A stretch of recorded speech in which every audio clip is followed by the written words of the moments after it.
Finally reviewing the big turbo Tiguan. We'll see what this is all about. I'll include a link to the Orem Volkswagen's website in the description down below. They're providing us with this Tiguan. Let's get right into it.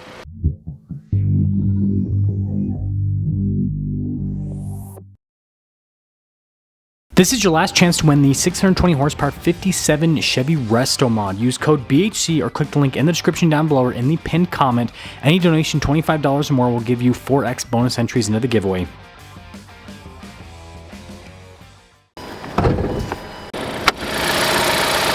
Powering the big turbo Tiguan is a 2-liter 4-cylinder that goes through an 8-speed. Fuel economy is 22 around town, 29 on the highway, with power outputs being 268 horsepower and then 258 pound-feet of torque. If you're looking for more straight-to-the-point reviews like this, make sure you subscribe. This light blue paint job I think looks great, and I love the boxy design, and the paint really shows off those lines. Pretty cool looking headlights. You can see that goes into the grille. This is kind of like a new Volkswagen thing. Or I shouldn't say grille, I should just say the front end, but there's also an R logo. You'll see some of those on the exterior of this. 255 by 40 by 20 for the tire and wheel setup. You got the silver on the outside, nice black painted fender flares, and yep, just like the Golf R. But anywho, here's the side profile, and you can see the new boxy design. It definitely gives us a much more different appearance than other Volkswagens in the past. Kind of Atlas-like, I guess. Now, when it comes to the key fob, we have our lock and unlock remote start. You got the opening for the hatch, Volkswagen logo on the back, and it's kind of a fancy key fob. Be a shame if I... just kidding. Let's pop her open and see how that goes. Cargo cover built in from the factory. We've got these tabs to throw down the seats. Like most unibody vehicles, it's going to fold down flat, which is just nice with the unibody packaging. Underneath here, we've got spare tire as well. Yeah, this is pretty practical. Again, this is like RAV4 sized. The taillight design on this thing is really nifty looking. Got a light bar effect too, to the Volkswagen logo. I like it. I think it looks good. That's all for the exterior. Let's take a gander inside. Just regular windows throughout with this. We do have some soft touch here down below with the stitching as well. It's a pretty fancy speaker for the sound system. Seats are perforated all down the center. You've got the two-tone coloration. Legroom back here is good. We have a little storage pocket. Vents here in the center. We have heated seats, our own climate zone, some USB ports, and then there's a panoramic sunroof up top. Keyless entry for up front, and let's check it out. Blind spot monitoring with the mirrors, again, regular windows. There's kind of more soft touch here, and you can see down below as well. Lots of stitching. All the window controls, mirror adjustments, the mirrors do power fold in. Both the driver and front passenger not only have fancy seats, but they've got power adjustments and memory function and massage? Yep, that's massage, that's for sure. Now we do have the light controls and this little kind of button tab to the left of the steering wheel. When it comes to the steering wheel itself, nice trim all around, perforated on either side. Paddles on the back. On the front face, you got practical controls for the heated steering wheel. You've got your voice command controls, cruise control, volume controls. So it's got quite a bit, and it's nice physical stuff rather than like weird haptic. Yes, this does have a column shifter. You get used to it. And then for the screen, yep, fully digital. You can of course change the information that's displayed. You can also press the view button. Why is it not doing anything?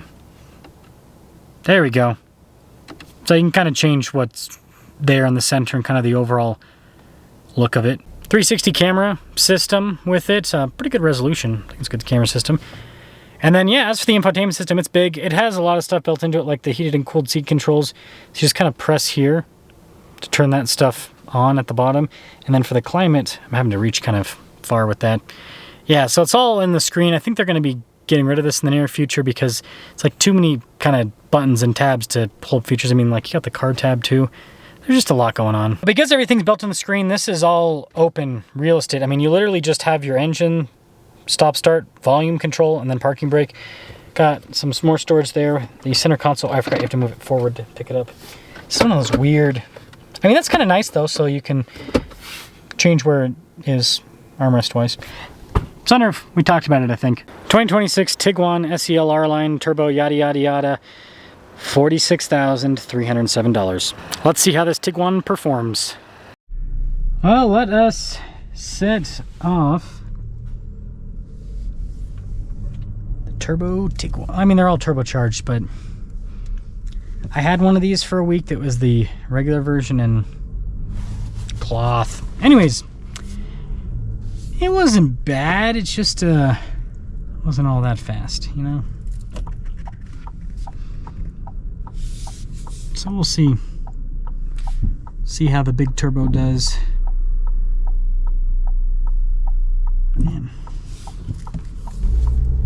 Oh, right off the bat, this is so much better. Volkswagen, just make this standard. What are you thinking? I mean, this is great power delivery. Yeah, see, the base one, it feels kind of underwhelming.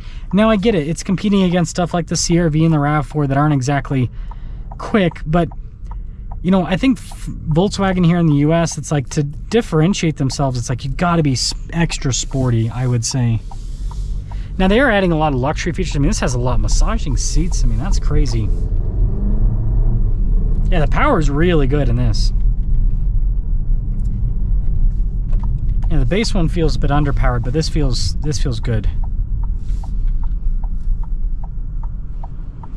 This feels well tuned and everything. Yeah, the seats are comfortable. These new Volkswagen interiors are nice. They feel very premium. And again, you can tell Volkswagen's going more upscale, more kind of, yeah, just bougie in general. And, you know, I don't know if that's the way to go for Volkswagen. I think they should maybe focus more on releasing performance stuff. Like, still do some upscale, of course. You know, that's one of the reasons why people buy, like, you know, the Golf GTI or Golf R over the other hot hatches, is because of the kind of more luxurious, sophisticated interior. Yeah, this thing rocks. So much. Yeah, like, this is good. Like, this should be standard. Volkswagen, this should be standard. This is why you need someone like me, you know, running a car company, and I never will. I'll keep reviewing them. But anyways, this is why you need someone like me running a car company, because, like, I would have driven the base Tiguan and been like, what are you guys thinking?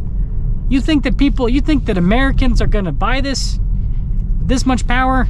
Nah, they need horsepower. They need big horsepower. This is good. For how small this car is, this thing is great.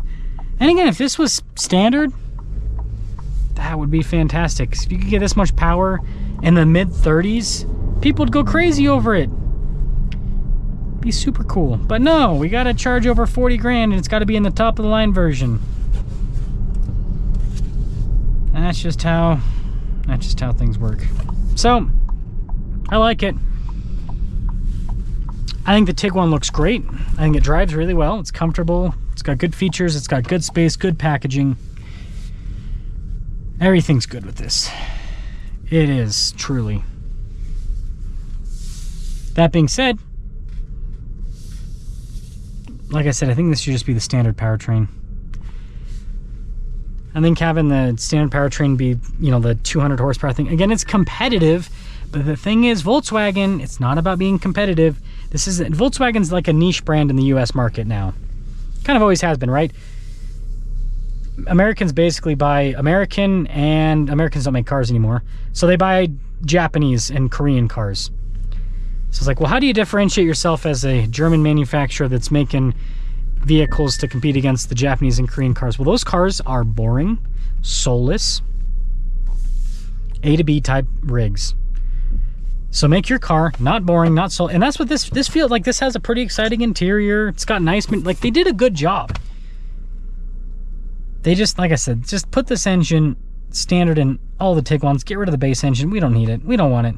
Let me know your thoughts.